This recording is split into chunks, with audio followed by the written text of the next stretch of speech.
TFM Matin. émission bi yee waa Sénégal. ngeen jëf mbokk yi sunu gan kon Malick Diop di directeur exécutif plateforme des acteurs non étatiques du Sénégal DISO moom la mbootaay gi tudd sax ñu ngi lay nuyu salaamaaleykum. maa ngi lay ziar sëñ Babacar. ñu ngi lay gërëm ci teewaay bi ñu Georges Déthié Diop demagu leen ci dialogue bi waaye def ngeen ay xalaat yu jëm ci joxe seen contribution ci dialogue bi la laata ñu cay dem li ñu njëkkee mooy les libertés fondamentales gis nañ ni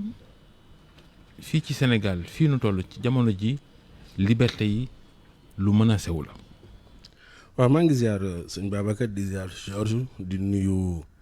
auditeurs yi téléspectateurs yi ñuy suivre fële ci TFM. waaw li nga wax mooy que ni problème liberté yi c'est vrai que jamono yi gis nañu ay arrestation ay privation yoo xam ni xaw na takkarnaase te soo xoolee démb rek am na benn collectif yi travailler sur ces questions là def communiqué pour rappeler un peu préoccupation bi nu am. Il faut juste dire aussi que ni engagement la woon pour la protection un peu des lanceurs d'alerte. C'était un défi lancé et c'était un engagement. Et amoon na sax benn projet de loi boo xam ne yónnee woon na ko ñun société civile bi ñu liggéey ci delloowaat leen ko pour que ñu mën a asseoir un peu ce processus et cette protection des lanceurs d'alerte. Donc suñu gisee aussi que ni arrestation yi tar na mais aussi ni ñu koy gérer ndax am na yoo xam di ku ko waxul aussi daa ko joxoñ am nay traitement yoo xam di dafay teyxal kon yooyu nag ñoo te dañ ko xeexoon te dafa loo xam di dañ ko xeexoon te tey suñ koy gis aussi je pense que c'est tout à fait normal que société civile surtout la société civile dédiée sur ces questions-là alerter et taxaw et monter du droit. dana bokk su ma juumul sax ci li nga xamante ne daañu ko xëy na waxtaane ci dialogue bi les droits humains yéen yan proposition ngeen ci def. comme def ngeen ab contribution est-ce que figuré na ci seen contribution. bien sûr parce que xam nga ñun li ñu def on peut rappeler que ñun dialogue bi depuis bi ñu instauré dialogue yi depuis 92. Il faut le dire, les premiers éléments de dialogue sur le processus électoral, c'était en 92 avec Foké Bambay, qui indi un peu le code consensuel. On a toujours demandé et incité les gens à participer au dialogue. Parce que le dialogue, on est d'accord avec un consensus. Moi, nous donnons une approche, on donne toujours la voix aux citoyens. Moi, ce nous def que ni on a interrogé, on a organisé au moins 14 consultations citoyennes dans les régions pour regrouper à peu près 366 organisations. Nous avons dit de nous donner des occupations, surtout le citoyen de terrain. Nous avons des préoccupations pour que nous puissions prendre en charge ces questions-là. Donc, consultation, nous avons fait un document de référence. Tout déco la voie vers une refondation parce que ñun pour ñun mais ci droits humains à proprement parler. oui moo tax ma ni damay contexter un peu que ni soo xoolee document bi les questions de droits humains ce qu'on appelle vers une refondation et du contrat démocratique parce que ñun il faut que ñu mën a travailler ci loolu dem ci vers question de refondation mais aussi joxe une perspective citoyenne que ni système politique bi soo ko xoolee dañ ni dialogue sur le système politique mais soo liree document bi terme de référence yi on parle plus du système électoral que du système politique c'est comme si dañu bëgg tënk lépp ci affaire élection or que aujourd'hui le système politique dafa dépasser question yooyu loolu moo tax les questions de droit les questions de démocratie les questions de gouvernance les questions de redevabilité la place de la société civile et cetera dafa nekk loo xam ni ñun yooyu dañ koy revendiquer dañuy dem moo xam ne pour que ñu mën poser ça sur la table. bu loolu sottiwul dara du sotti. exactement moo tax ñun document bi soo ko xoolee foofu la orienté wu que ni franchement nous arriver à faire une refondation du système bañ a discuter rek tënk nu ci question électorale parce que les questions électorales c'est entre partis politiques mais li ñoral citoyen bi mooy ces questions de démocratie de liberté de gouvernance de redevabilité moo tax ñun 366 organisations yëpp au niveau national foofu la ñu orienté wu moo tax document bi dañ ko tënk bind ko muy 33 pages boo xam ne mooy nekk sunu levier boo xam ne ñun ñëpp ñuy tënk ci société civile naan une société civile de développement de gouvernance ci luy éléments yooyu la ñuy appesantir pour mën a influer et infléchir les jubbanti un peu regard bi ak perspective bi ñu am au niveau du dialogue. buñ ko bu ñu demeewul kon dialogue bi mën nañoo jàpp ne dañ koy piéger. oui xam nga Georges il faut que dialogue moom fala budde foog mu am parce que ci dialogue ngay arracher ay consensus même su fekkee ñaar la ñeent c'est important d'y aller maintenant il faut que ñu am benn taxawaay mooy que ni il faut que ñu bañ a bàyyi politiciens yi c'est-à-dire que les 370 yu naan parti politique am na bon loolu lañu wax mais am na tellement yoo xam ne sax du parti politique donc c'est des regroupements d'intérêts politiques ou d'intérêts économiques. yenn kay moom du sax regroupement. waaw du sax regroupement waaw mais nan lañ ko jàppale fekkee ñaar la sax mën wax regroupement mais ñu bañ leen ko bàyyil moo tax liggéey bi ñu def ñun au niveau de la base même mettre en place une plateforme numérique parce que plateforme numérique bi aussi bi jubbanti bi ñu def c'est important mais xam na ni aussi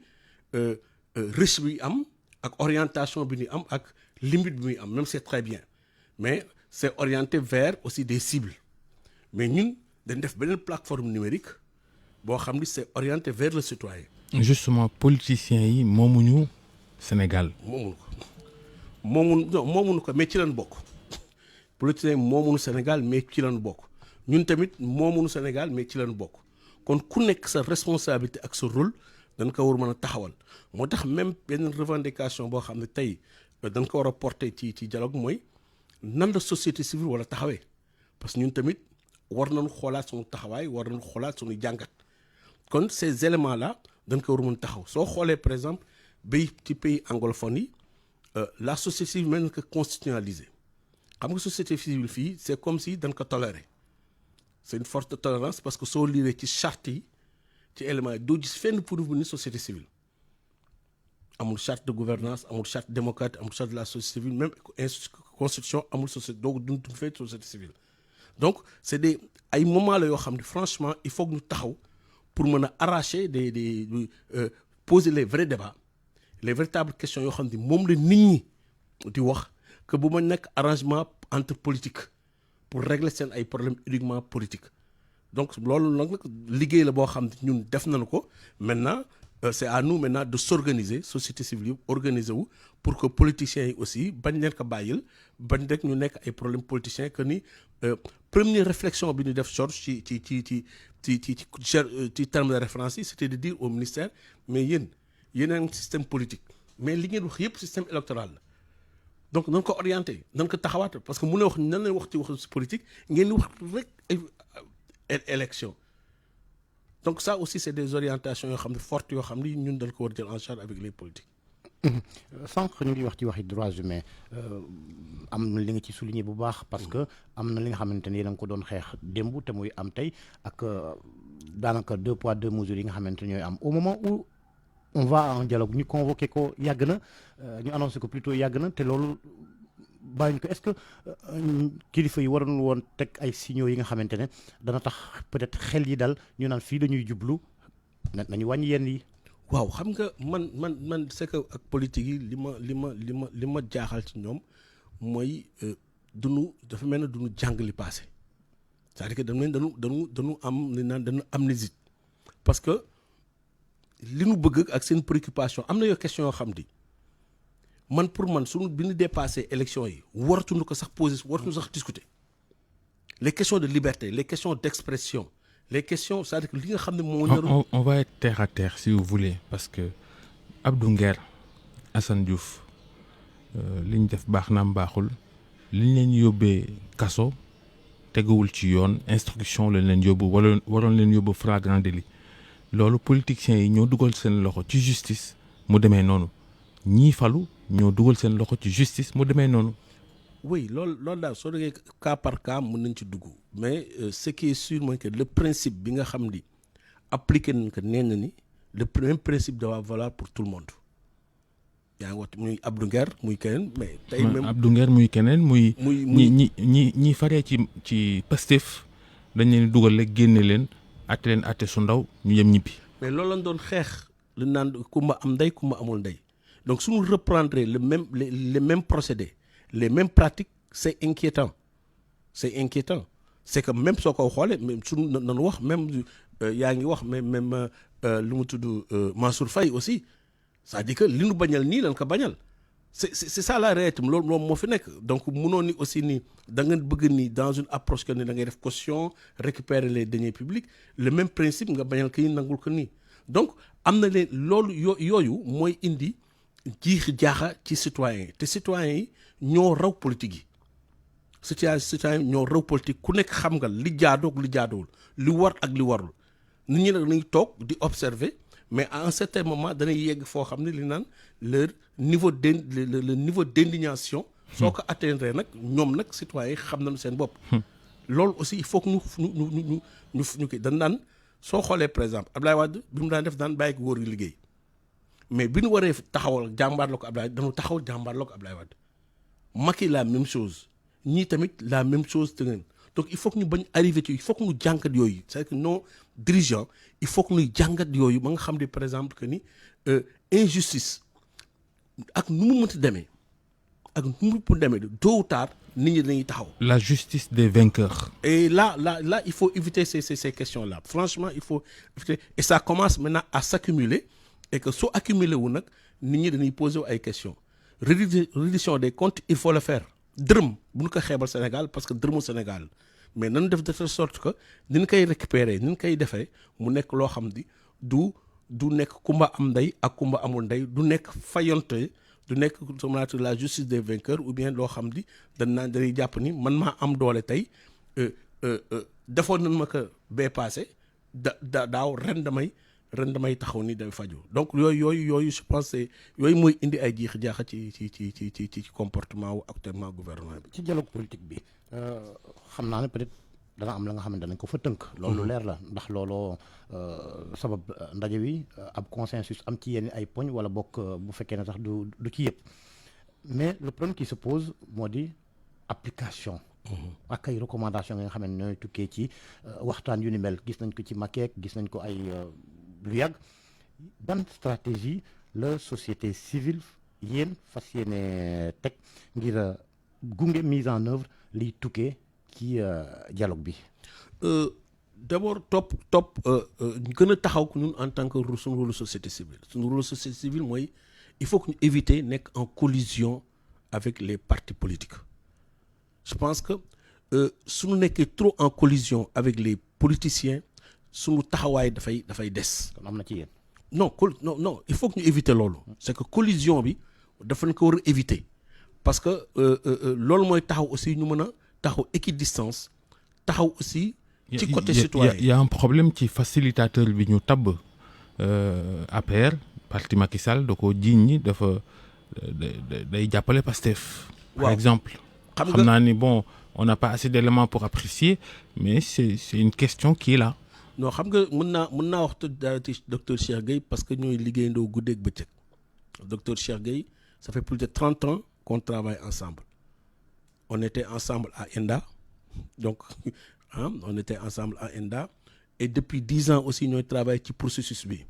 ci processus diisoo ci processus programme d'appui à la société civile et cetera donc mën naa wax équidistance ci chapelle politique yëpp parce que dynamique boo xam ne société civile indi na ko depuis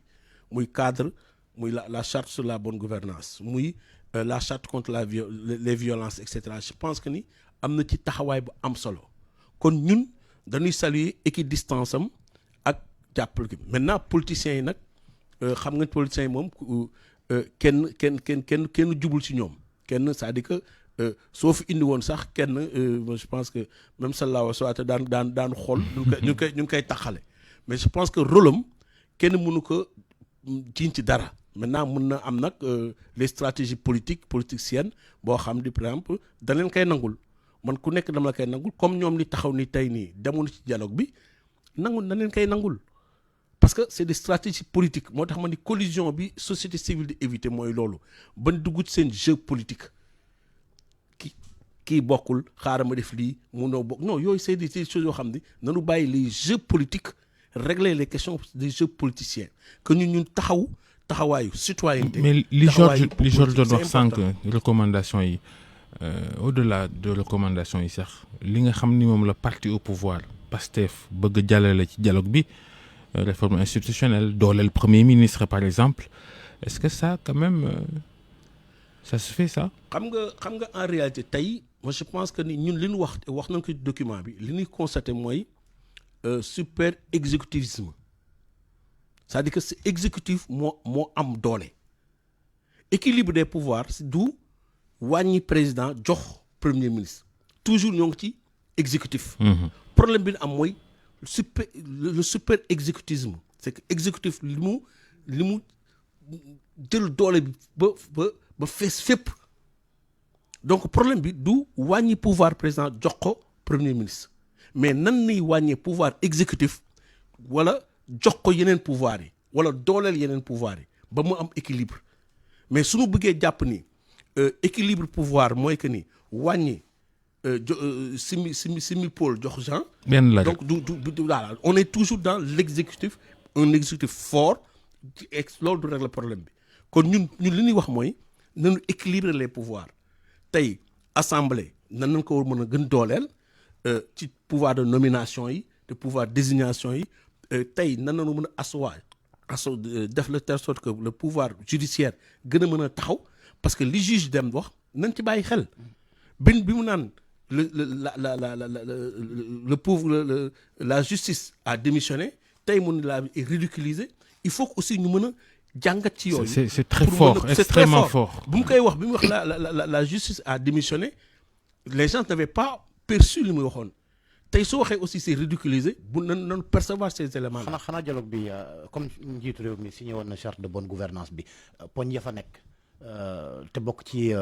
terme référence yi loolu kay dañ ko war a gaaw a évacuer. te Georges xam nga non seulement dañ naan wax ñoom li ñu wax mooy refondation c'est-à-dire que ñoom dañu jaay citoyen refondation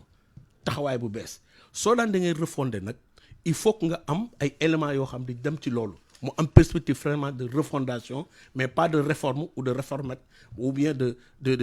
jàllale yoo xam di c'est des trucs purement politiques. ñun nag daan ci taxaw nag pour faire le suivi mettre les comités. et taxaw faire que l'État li mu mën a def mu def ko mën na bañ xaar li mu mënul def ñu xool ñu koy accompagner pour mu def ko. jërëjëf Malick Diop. directeur exécutif plateforme des acteurs non étatiques ñu doon wax ci dialogue bi joxe ngeen seen contribution joxe seeni xalaat ci dialogue bi la jërëjëf Georges jërëjëf Soxna Naata.